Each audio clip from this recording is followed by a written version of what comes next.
Hello future teacher, स्वागत है आप सभी का आपके अपने चैनल एसएफएस पर। तो आज हम पढ़ने वाले हैं शिक्षा में क्रियात्मक अनुसंधान। ये हमारा बुक का नाम है। इसमें हम यूनिट सेकंड को आज पढ़ने वाले हैं, जिसका नाम है विद्यालय में क्रियात्मक अनुसंधान एक्शन रिसर्च इन स्कूल। यदि आप लोगों ने यूनिट फर्स्ट को नहीं देखा है तो जाके देख लीजिए। 10 से 15 मिनट में यूनिट फर्स्ट हमारा कवर अप है और उसमें सारे टॉपिक जो इम्पोर्टेंट है वो सब मैं बता चुकी हूँ, तो आप लोग जाके देख लीजिए, ठीक है। तो आज का जो हमारा यूनिट सेकंड है उसको हम स्टार्ट करते हैं। उसमें पहला जो टॉपिक है वो हमारा है क्रियात्मक अनुसंधान का अर्थ क्या है और परिभाषा क्या है। तो देखते हैं अर्थ क्या है। तो क्रिया प्लस अनुसंधान यानी काम करते हुए अपनी समस्या का वैज्ञानिक हल ढूंढना, इसी को कहते हैं क्रियात्मक अनुसंधान। अब इसकी परिभाषा क्या है, तो परिभाषा जो है वो अलग अलग वैज्ञानिक अलग अलग देते हैं, ठीक है। लेकिन इसमें सबसे महत्वपूर्ण वैज्ञानिक स्टीफन कोरे का है। इनका जो परिभाषा है वो सबसे महत्वपूर्ण है, इसलिए मैं इसको लेके आई हूँ आप लोगों के सामने। तो देख लीजिए इन्होंने क्या कहा है। क्रियात्मक अनुसंधान वह प्रक्रिया है जिसके द्वारा व्यवहारकर्ता अपने कार्यों का वैज्ञानिक अध्ययन करके उसमें सुधार कर सकता है। यानी क्रियात्मक अनुसंधान एक ऐसा, अनुसंधान का मतलब क्या होता है, रिसर्च, खोज करना। तो क्रियात्मक अनुसंधान वह प्रक्रिया होता है जिसके द्वारा व्यवहार करता यानी कोई भी व्यक्ति अपने कार्यों का वैज्ञानिक अध्ययन करके उसमें सुधार कर सके, वैज्ञानिक रूप से अध्ययन करके उसमें अपने कार्यों का सुधार कर सके, इसी को कहते हैं क्रियात्मक अनुसंधान। चलिए आगे चलते हैं, सरल भाषा में समझ लीजिए एक बार। तो सरल भाषा में टीचर का अपनी ही क्लास की प्रॉब्लम को खुद डेटा लेकर सॉल्व करना, पीएचडी का इंतज़ार नहीं।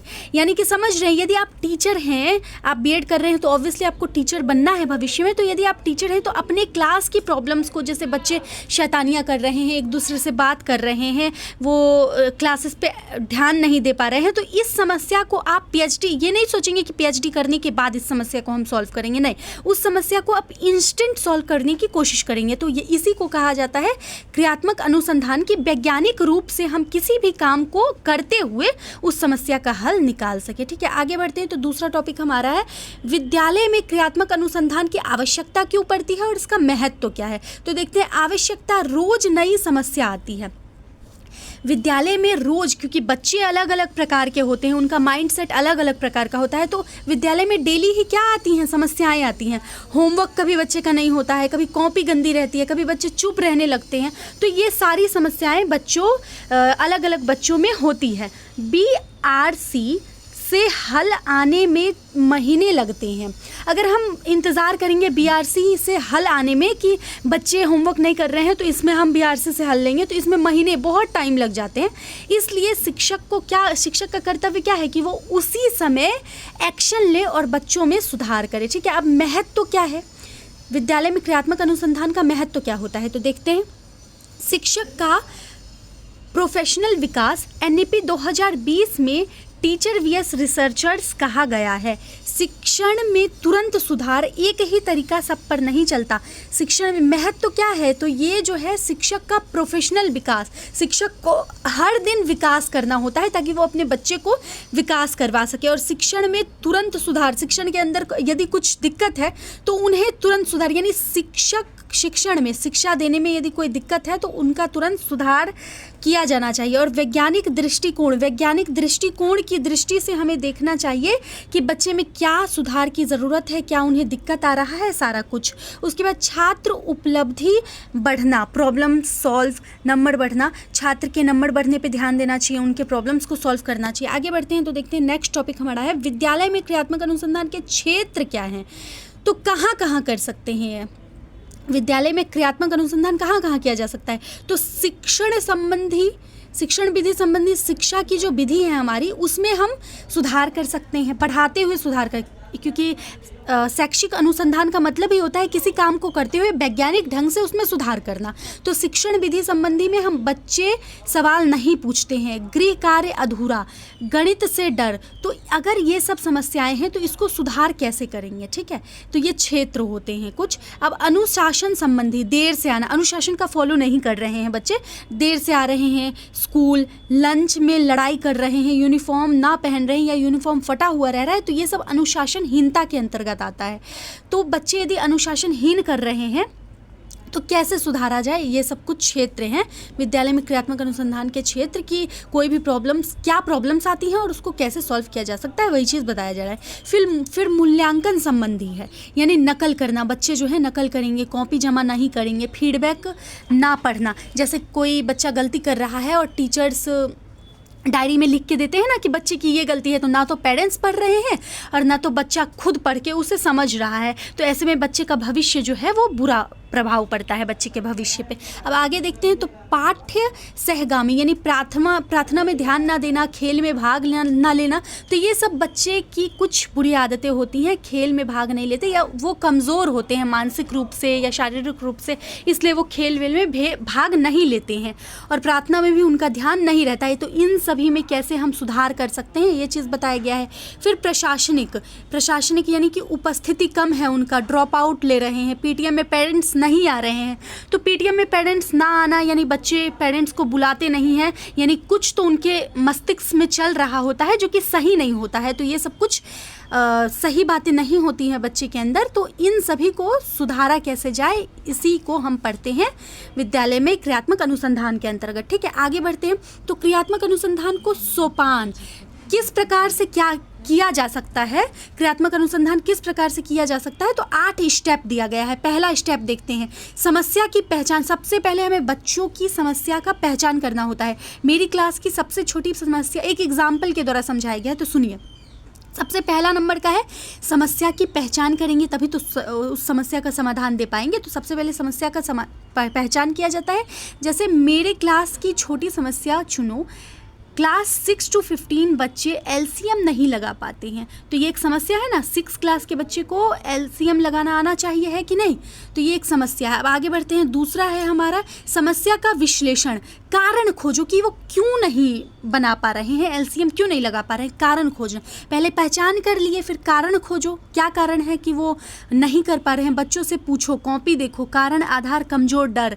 कारण क्या हो सकता है, बच्चे डरते हैं हद से ज़्यादा, बच्चे टीचर से बहुत घबराते हैं। थोड़े से भी स्ट्रिक्ट टीचर दिखते हैं ना तो बच्चे बहुत ज़्यादा घबराते हैं। तो टीचर का कर्तव्य है कि बच्चों को इतना छूट दे कि वो उनसे घबराए ना। ठीक है, आगे बढ़ते हैं। तो तीसरा है परिकल्पना बनाना, यानी फॉर्मेट। यदि करूँगा तो सुधरेगा। टीचर का ये रहना चाहिए कि यदि मैं कुछ कर रहा हूँ तो वो सुधार उसमें आना चाहिए। एग्जाम्पल, यदि रोज़ खेल विधि से पढ़ाऊँगा तो 80% बच्चे सीख जाएंगे। हम लोग यदि बच्चे को प्रैक्टिकल के साथ, खेल कूद के साथ पढ़ाते हैं तो उनका मन बहुत ज़्यादा लगता है और वो किसी कार्य को कर पाते हैं, है ना। और यदि सिंपली पढ़ाते हैं तो वो उनका मन उतना पढ़ाई में नहीं लगता। तो एक्टिविटीज़ के साथ हमें बच्चों को पढ़ाना चाहिए। आगे चलते हैं, तो कार्य योजना, कब से कब तक, कैसे क्या सामग्री। जैसे कब से कब तक, जैसे किसी भी स्कूल में एडमिशन के लिए टाइम फिक्स रहता है, एडमिशन के लिए सब कुछ फिक्स रहता है ना, तो वही टाइम फिक्स रहना चाहिए। कैसे होगा, क्या क्या सामग्री, यानी डॉक्यूमेंट क्या क्या चाहिए रहेगा, ये सब फिक्स रहना चाहिए। ठीक है, आगे बढ़ते हैं। तो क्रिया करना, प्लान को 4-6 हफ्ते चलाना, रोज़ डायरी लिखना। ये नहीं कि बच्चे को एक दिन समझा दिए बात खत्म, नहीं, बच्चे को डेली बेसिस पर प्लान को फॉलो करना सिखाना चाहिए। ऐसा तो नहीं है कि स्कूल में एक दिन प्रार्थना होता है 10 दिन नहीं होता है, नहीं, रेगुलर बेसिस, किसी भी कार्य को रेगुलर बेसिस पे करने पे उसकी हैबिट बन जाती है। तो वही चीज़ रहना चाहिए। फिर साक्ष्य संकलन, यानी pre test, post test, observation sheet, यानी कि बच्चों को हर 1 महीने के अंदर, 1 सप्ताह के अंदर टेस्ट लेना चाहिए ताकि बच्चे का रैंक क्या है, बच्चे की क्षमता क्या है, सीखने के प्रति क्या उनके दिमाग कितना चल रहा है, तो ये सब का हम पता लगा कर पाएंगे उनका टेस्ट लेके। ठीक है, आगे बढ़ते हैं। तो विश्लेषण करना, यानी प्रीवियस पोस्ट कंपेयर करो, पहले का और बाद का कंपेयर करो। पहले 2 बच्चे पास थे, अब 12 पास हैं, यानी 60% बच्चे सुधार आए हैं। तो किसी भी स्कूल में विश्लेषण करना होता है ना, यानी जांच करना होता है कि पहले कितने बच्चे पास थे, अब कितने बच्चे पास हैं, तो इस चीज़ को देखना। फिर 8वां है निष्कर्ष निकालना कि परिकल्पना सही है या गलत है, रिपोर्ट बनाओ, ये सब के बारे में। ठीक है, ये सब के बारे में। अब 5वें नंबर पे हम चलते हैं। तो क्रियात्मक अनुसंधान और मूलभूत अनुसंधान में क्या अंतर है, इन दोनों में अंतर देख लेते हैं। तो बिंदु क्रियात्मक अनुसंधान, मूलभूत अनुसंधान, उद्देश्य तत्काल समस्या हल करना, नया सिद्धांत बना। देखिए यहाँ पे कुछ मिस्टेक है तो आप लोग ध्यान दीजिएगा थोड़ा।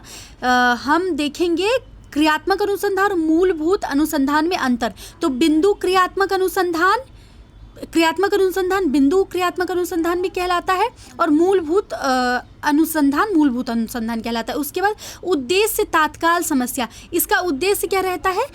तत्काल समस्या का हल देता है। ठीक है, क्रियात्मक अनुसंधान का उद्देश्य रहता है तत्काल समस्या का हल देता है। लेकिन मूलभूत अनुसंधान में क्या अंतर रहता है कि ये नया सिद्धांत ही डायरेक्ट बनाने पे विश्वास रखता है। ठीक है, अब क्रियात्मक अनुसंधान जो है वो क्षेत्र, एक कक्षा, स्कूल पूरा, ये सिर्फ एक क्षेत्र का है। ठीक है, एक पूरा स्कूल का है, समझ रहे हैं? क्रियात्मक अनुसंधान सिर्फ एक पूरा स्कूल का है, लेकिन मूलभूत अनुसंधान पूरा जिला और राज्य का है, निरीक्षण करता है। अब क्रियात्मक अनुसंधान की ओर आगे बढ़ते हैं तो कर्ता शिक्षक खुद विश्वविद्यालय के विषय, इसमें क्या होता है? क्रियात्मक अनुसंधान कर्ता शिक्षक, एक शिक्षक स्वयं से कर सकता है इस कार्य को।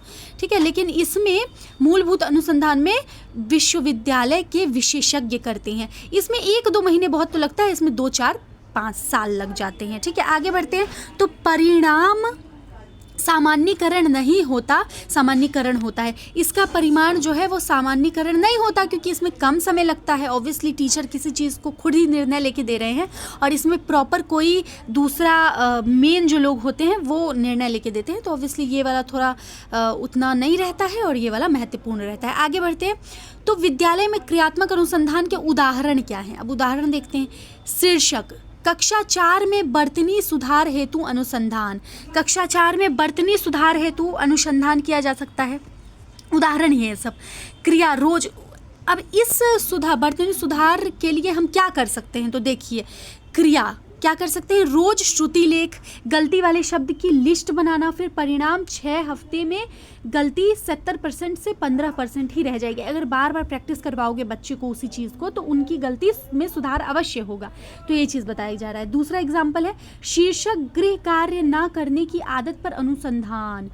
देखिए, जैसे गृह कार्य, बच्चे को होमवर्क मिलता है, घर के लिए काम मिलता है, तो वो अपना होमवर्क नहीं करके आते हैं और उसको आदत के रूप में ले लेते हैं। तो इस चीज़ का सुधार करना शिक्षक का कर्तव्य है। उसे पनिशमेंट दीजिए, जैसे भी सुधार कीजिए, करना होता है। ठीक है, क्रिया, स्टार चार्ट, रोजमर्रा को व्हाट्सएप, परिणाम 25 से घटकर 4 बच्चे रह जाएंगे। ऐसे बहुत कम बच्चे रह जाएंगे जो कि होमवर्क नहीं करके आएंगे। ठीक है, तो हमें ये सब कुछ उदाहरण दिया हो गया था। अब आगे बढ़ते हैं तो क्रियात्मक अनुसंधान की सीमाएं एवं सावधानियां। तो क्रियात्मक अनुसंधान की सीमा क्या है? तो नतीजे सिर्फ अपनी क्लास पर लागू, शिक्षक के पास समय कम, ट्रेनिंग का अभाव। अब इसमें क्या होता है, मैंने पहले से ही बताया है कि कोई एक शिक्षक एक क्लास में क्रियात्मक अनुसंधान के द्वारा निर्णय ले सकता है, तो इसमें नतीजा सिर्फ एक क्लास पर ही लागू होगा और शिक्षक के पास समय कम रहेगा और ट्रेनिंग का इसमें अभाव रहेगा। ये कम समय में लेने वाला निर्णय है, तो इसमें क्या ट्रेनिंग वगैरह होगा? कुछ नहीं होता है, तो इसमें समय का अभाव रहता है। ठीक है, अब इसकी सावधानियाँ क्या क्या हैं? तो समस्या बहुत बड़ी ना चुनो। अब क्रियात्मक अनुसंधान में समस्या बहुत बड़ी हमें नहीं चुननी चाहिए। बच्चे के नाम गुप्त रखो। जैसे कोई बच्चा कुछ गलती कर रहा है, अब पूरे बच्चों के सामने में उसका इंसल्ट किया जाए तो ये सही बात नहीं हुआ। टीचर का कर्तव्य है बच्चों के मनोबल को बढ़ाना और उनके मनोबल को घटाना, तो ये तो गलत बात हो जाएगी। तो मनोबल बढ़ाना यानी कोई गलती करे बच्चा तो उसे एकांत में समझाया जाए कि तुमने गलती किया है, आगे से ये मत करना। अगर संपूर्ण बच्चे के सामने में, संपूर्ण कक्षा के सामने में समझाया जाएगा तो वो उसके लिए इंसल्ट सा होगा, तो इंसल्ट बच्चे का कभी नहीं करना चाहिए। आगे है पढ़ाई का नुकसान ना हो। पढ़ाई का नुकसान नहीं होना चाहिए। क्रियात्मक अनुसंधान के द्वारा बच्चों की पढ़ाई का नुकसान नहीं होना चाहिए। और नतीजे ईमानदारी से लिखना चाहिए। किसी भी टीचर को ये नहीं कि उनके पहचान के हैं तो नतीजा कुछ भी दे दें और जो पहचान को नहीं है उनको गलत नतीजा दे, तो ये गलत हो जाएगा। ठीक है, चलिए हमारा ये सेकेंड यूनिट कंप्लीट हो गया है। यदि आप लोगों को कोई डाउट होगा, कुछ भी पूछना होगा तो कमेंट में पूछ लीजिएगा। और ये ऑलरेडी PDF है, बट स्टिल अगर आप लोगों को PDF होगा तो कमेंट कर दीजिएगा, मैं भेज दूँगी आप लोगों को। ओके, बाय, मिलते हैं नेक्स्ट वीडियो में।